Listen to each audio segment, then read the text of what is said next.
இன்று திருவள்ளுவர் நாள். அனைவருக்கும் திருவள்ளுவர் நாள் வாழ்த்துக்கள். அனைவருக்கும் திருவள்ளுவர் நாள் நல்வாழ்த்துக்கள். அனைவருக்கும் திருவள்ளுவர் நாள் வாழ்த்துக்கள். வணக்கம். திருவள்ளுவர் நாள் நல்வாழ்த்துக்கள். அனைவருக்கும் வணக்கம். திருவள்ளுவர் நாள் வாழ்த்துக்கள் அனைவருக்கும் தெரிவித்துக் கொள்கிறேன். அனைவருக்கும் திருவள்ளுவர் நல்வாழ்த்துக்கள். திருவள்ளுவர் திருநாள் நல்வாழ்த்துக்கள். அனைவருக்கும் இனிய திருவள்ளுவர் திருநாள் வாழ்த்துக்கள். வணக்கம். எல்லாருக்கும் திருவள்ளுவர் நாள் நல்வாழ்த்துக்கள். அனைவருக்கும் திருவள்ளுவர் தின வாழ்த்துக்கள்.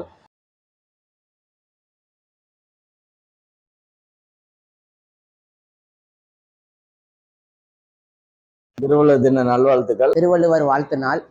திருவள்ளுவர் தின வாழ்த்துக்கள். அனைவருக்கும் இனிய திருவள்ளுவர் தின நல்வாழ்த்துக்கள். திருவள்ளுவர் தின நல்வாழ்த்துக்கள். அனைவருக்கும் திருவள்ளுவர் தின நல்வாழ்த்துக்கள். தமிழே உயிரே வணக்கம். தாய்ப்பிள்ளை உறவம்மா உனக்கும் எனக்கும். அமிழ்தே நீ இல்லை என்றால் அத்தனையும் வாழ்வில் கசக்கும் புளிக்கும். அன்னை தமிழுக்கு முதல் வணக்கம். தோழமைகள் அனைவருக்கும் என் அடுத்த வணக்கத்தை வைத்து இன்று திருவள்ளுவர் நாள்.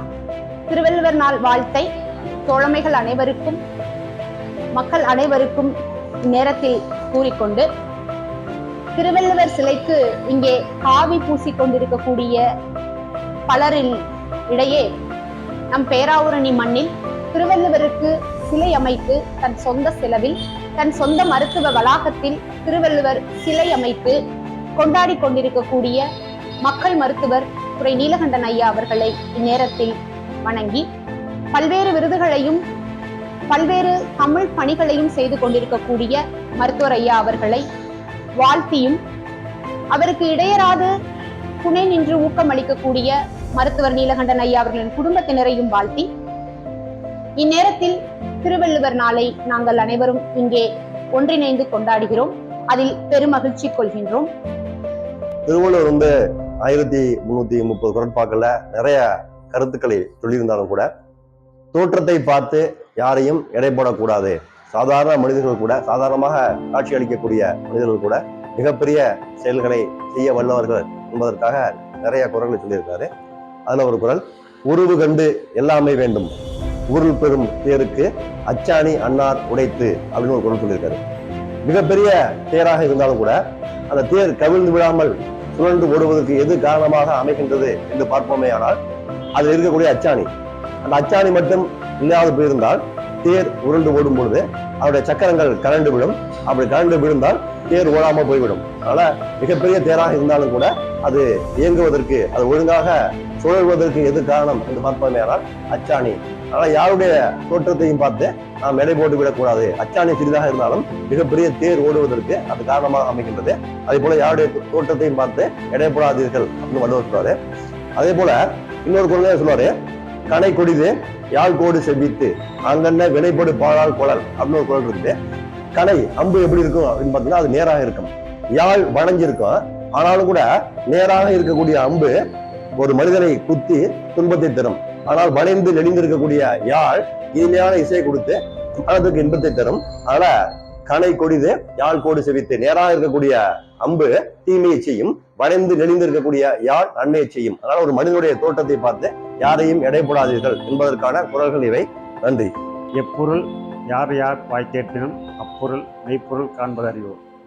எந்த ஒரு பொருளையோ எந்த ஒரு கருத்தையோ யார் சொன்னாலும் அதை அப்படியே நம்பிவிடாமல் உண்மைத்தன்மை ஆராய்ந்து ஏற்றுக்கொள்வதுதான் பொறுத்தறிவு. பெரியாரினுடைய தடியும் வள்ளுவரினுடைய முக்கால் அடியும் போதும் இங்கே சமூக அரசியலை பேசுவதற்கு. அதை நோக்கிய பயணத்தையே நாங்கள் அனைவரும் ஒன்றிணைந்து செய்து கொண்டிருக்கின்றோம். அப்படியே அனைவரும் ஒன்றிணைவோம். இப்படி திருவள்ளுவரினுடைய சமூக அரசியல் இங்கு இருக்கும் வரை எந்த ஒரு பூநூலும் எங்களை ஒன்றும் செய்ய இயலாது என்பதை கூறி, மக்கள் போல்வர் கயவர் அவர் அண்ண ஒப்பரியாங் கண்டதில் என்கின்ற குரலோடு இன்றைய திருவள்ளுவர் நாளை நாங்கள் போற்றி அனைவருக்கும் வாழ்த்தி வணங்குகிறோம். திருவள்ளுவர் என்ன சொல்றாரு? மணித்தலும் வேண்டா நீட்டலும் வேண்டா அப்படின்னு சொல்றாரு. திருவள்ளுவர் காலத்துல 2 சமயங்கள் பொதுவாக புகழ்பெற்று இருந்தது. ஒன்று மொட்டை அடிச்சுட்டு இருக்கிற மதம், இன்னொன்னு தாடி வளர்க்கிற மதம். வைதிக மதமும் பௌத்த மதமும் கோலோச்சிட்டு இருக்க காலத்துல அந்த அடையாளங்கள் எல்லாம் வேண்டாம், உலகத்துல மக்கள் பழிக்கக்கூடிய செயல்களை செய்யாம இருக்கணும், அதுதான் உலகத்தில் மிகச்சிறந்த அறம் என்று திருவள்ளுவர் சொல்கிறார். மலித்தலும் நீட்டலும் வேண்டா, உலகம் பழித்தது ஒழித்து விடின். நன்றி, வணக்கம். செல்வத்துள் செல்வம் செவிச்செல்வம், அச்செல்வம் செல்வத்துக்கு எல்லாம் தலை. தன் குற்றம் நீக்கி பிறர் குற்றம் காண்கிற பின் என் குற்றம் ஆகும் இறைக்கு அப்படிங்கிற திருக்குறள் மிக அழகா வள்ளுவர் சொல்லியிருக்கிறாரு. அதுக்கு என்ன பொருள் அப்படின்னா, முதலில் தனக்குள்ள குறைகளை நீக்கி கொண்டு அதன் பின் பிறர் குறைகளை சொல்லும் தலைவனுக்கு என்ன குறை வரும் அப்படிங்கிறது தான் இதோட பொருள். அது தன்னோட குறையை நீங்கள் முதல்ல எப்போதுமே சரி செஞ்சுக்கிட்டு அடுத்தவங்களுக்கு நீங்கள் எப்போதுமே அந்த குறை போக்குறது சம்மந்தமாக நீங்கள் ஒரு விழிப்புணர்வு இதெல்லாம் அவேர்னஸ் இது கொடுக்கலாம் அப்படிங்கிறது தான் திருக்குறள் அழகாக 2 வரியில் சொல்லியிருக்கிறார். திருக்குறள் தின நல்வாழ்த்துக்கள். நன்றி மறப்பது நன்றன்று, நன்றல்லது அன்றே மறப்பது நன்றி. மனத்துக்கண் மாசிலன் ஆதல் அனைத்தாரன் ஆகுல நீரப்பிற. மனமாகிய உள்ளத்தை நாம் தூய்மையாக வைத்திருப்பதே அறங்களிலே சிறந்த அறமாக திருவள்ளுவர் இதன் மூலம் நம் அனைவருக்கும் தெரிவிக்கின்றார். நன்றி, வணக்கம். அகர முகல எழுத்தெல்லாம் ஆர்வம் உழைச்சே உலகே. தீயினால் சுட்ட புண் உள்ளாரும் ஆறதை நாவினால் சுட்டவிடு. தொற்றனை தூரும் மனக்கேணி மாந்தருக்கு கற்றனை தூரும் அறிவு.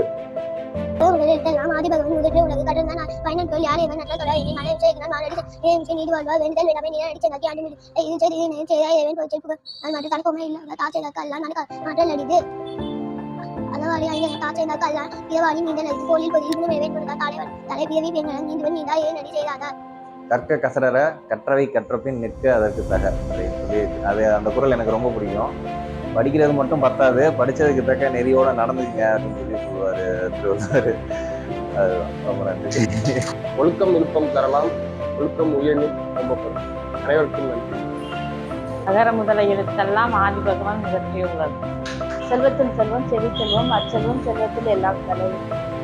தேடில் வெளிச்செல்வம் கல்வி ஒருவருக்கு மாடல்ல மற்றையவை. எண்ணற்ற செல்வங்கள் இருந்தாலும் பொன் பொருள் வெளி செல்வங்கள் இருந்தாலும் அந்த கல்வி தான் சில செல்வம் வள்ளுவர் அப்பவே சொல்லியிருக்காரு. இந்த காலகட்டத்தில் உங்களுக்கு வாழ் சொல்றாங்க இல்லையோ, இந்த லிங்கம் ஓபன் பண்ணா ஒரு 50,000 பணம் ஏறும்னு சொல்லி எண்ணற்ற வந்திகளை பரப்பி வர்றாங்க. இது எல்லா செலவுகளும் பாதுகாத்து வைக்கணும் அப்படின்னா நம்முடைய கல்வி செல்வம் முக்கியமா இருக்கணும். இந்த கல்வி ஆய்வுனாலதான் நம்ம எது நல்ல புரிந்து வாழ்க்கைக்கு முக்கியமாக பயன்படுத்தும். இன்றைய காலகட்டத்துக்கு அன்றே எழுதியிருக்கார். எனவே கல்விதான் சிறந்த செல்வம். கேடில் வெளிச்செல்வம் கல்வி ஒருவருக்கு மாடல்ல மற்றையவை. நன்றி. தன்னஞ்சை அறிவது பொய்யற்க பொய்த்தபி தன்னஞ்சை தன்னை சுடும். அன்பும் அறனும் உடைத்தாயின் இல்வாழ்க்கை பண்பும் பயனும் அது. ஒழுக்கத்தின் எய்துவர் மேன்மை, இழுக்கத்தின் எய்துவர் எய்தா பழி. பொருள்: ஒழுக்கமுடையவர் மேன்மை அடைவார், ஒழுக்கமின்மையால் அடையக்கூடாத பழியை அடைவார். நன்றி. மோப்பக்குலையும் அனிச்சம் முகந்திருந்து நோக்கக்குலையும் விருந்து. மோந்து பார்த்தால் அனிச்ச மலர் கூட வாடிவிடும். நம் முகம் மாறினால் விருந்தினர் உள்ளம் வாடிவிடும். நன்றி.